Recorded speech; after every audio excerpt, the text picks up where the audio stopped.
मैंने हमेशा पाक दामनी और तहारत की जंग लड़ी है। और आपको पता है ये 2-2 टके के चैनल जो हर बंदे के ऊपर बिक जाते हैं और इनकी 2 टके की औकात नहीं है। वाकयात को हटाकर सियाको सबाक से बयान करते हैं। ये वाकया जिक्र नहीं कर रहे जो मैंने वहां अपने ये बात कही है कि बदकिरदारी का वाकया नहीं हुआ तो आप मौलाना को रिलीफ दें, और अगर बदकिरदारी का वाकया हुआ है तो हमें बतलाया जाए, हम आपके साथ हैं। हज़रात गिरामी कदर बात बिल्कुल वादे है, हमारी हमदर्दियां कभी मुजरम के साथ नहीं हो सकती। मैं वहां से आ गया, उसके बाद बाप ने मजिस्ट्रेट की अदालत में जाके मेरे आने के 1-2 दिन के बाद बाकायदा खुद जाके मजिस्ट्रेट की अदालत में ये बात कही कि ऐसा वाकया रूनुमा नहीं हुआ, गलत फहमी की बुनियाद पर यह सारी बात रूनुमा हुई है। हर निकाह के बगैर जिंदगी गुजारने के हामी हैं, मेरा जिस्म मेरी मर्जी के नारे लगाने वाले हैं। आज हम पे इस बात की तोहमत धरना चाहते हैं कि हमने एक अमले कौम लूत में मुब्तला मौलवी को जनाब इस अमल के बावजूद बचा लिया। लानत है उस शख्स के ऊपर जो बदकिरदारी की हिमायत करे। लेकिन मैं तुम्हें आज ये बात बतला देना चाहता हूं, और ज्वर बड़ी शदीद पकड़ है। और जियो वालों सुन लो, 2 टके के ऊपर अपने जमीरों को बेचने वालों और हकाइक को मसक करने वालों, तुम समझते हो हमें ब्लैकमेल कर लोगे। अल्लाह के फजल करम से मेरे बाप की जुबान भी कभी हक बात के हवाले से उसने अपने सर को नहीं झुकाया। इंशाअल्लाह जब तक मैं भी जिंदा हूं हक बात करता रहूंगा, कभी अपने सर को झुकाना गवारा नहीं करूंगा। हज़रात गिरामी कदर मौलाना जेल से 30 दिन आजाद हुए, और आजाद होने के बाद उन्होंने मुझसे राब्ता किया, कहा आफत साहब मैं आपका शुक्रिया अदा करने के लिए आना चाहता हूं।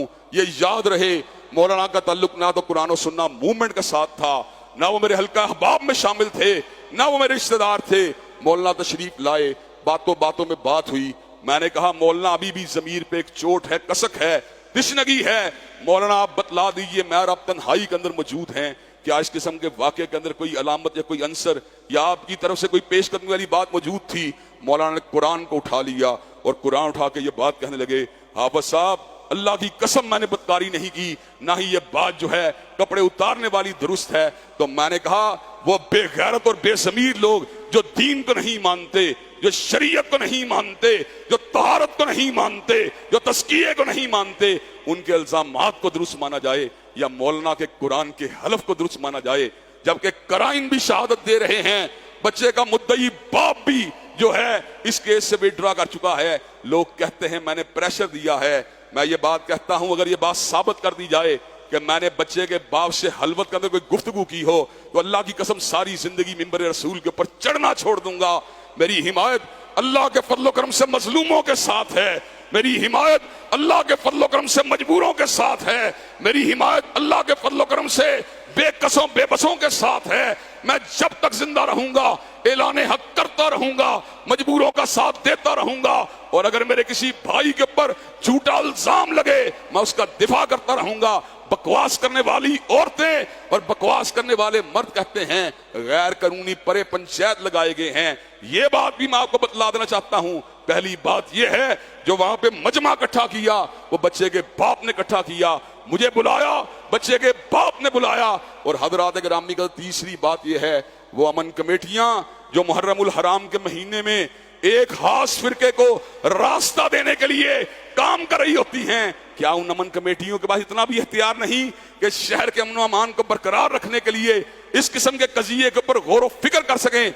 अमन कमेटियां कोई निजी परा पंचायत नहीं बल्कि पुलिस की असिस्टेंस के साथ काम करने वाले इदारे हैं। हजरात ग्रामी कदर मुल्क के अंदर इसका मतलब यह है कि अमन कमेटियों के इस काम पे लगाए रखा जाए कि एक खास गिरोह को मुहर्रम के महीने में हमने पैसे ही देना है, और जहां पर कोई बिगाड़ की बात को वो सॉल्व करने की कोशिश करें वहां उसको निजी परे पंचायत बना दिया जाए। तहरीक इंसाफ के लिबरल लॉबी को भी इस बात पे गौर करना चाहिए कि शहीद दाऊद भट्ट जो वहां पर पीटीआई के टिकट होल्डर थे वो भी उस मुकाम के ऊपर मौजूद थे। कोई हलवत में हमने ये काम नहीं किया, जलवत में किया है, उजाले में किया है। वहां पर जनाब बैठ के गुफ्तगू की है, 15 से 20 मिनट वहां ठहरा और उसके बाद मैं वापस लाहौर आ गया। मेरा कॉल लॉग, मुझे यकीन है इस बात का, मेरा एक एक लफ्ज एजेंसियां टेप करती हैं। मैं वो बंदा हूं जिसकी ताक में हर वक्त मेरे दुश्मन रहते हैं।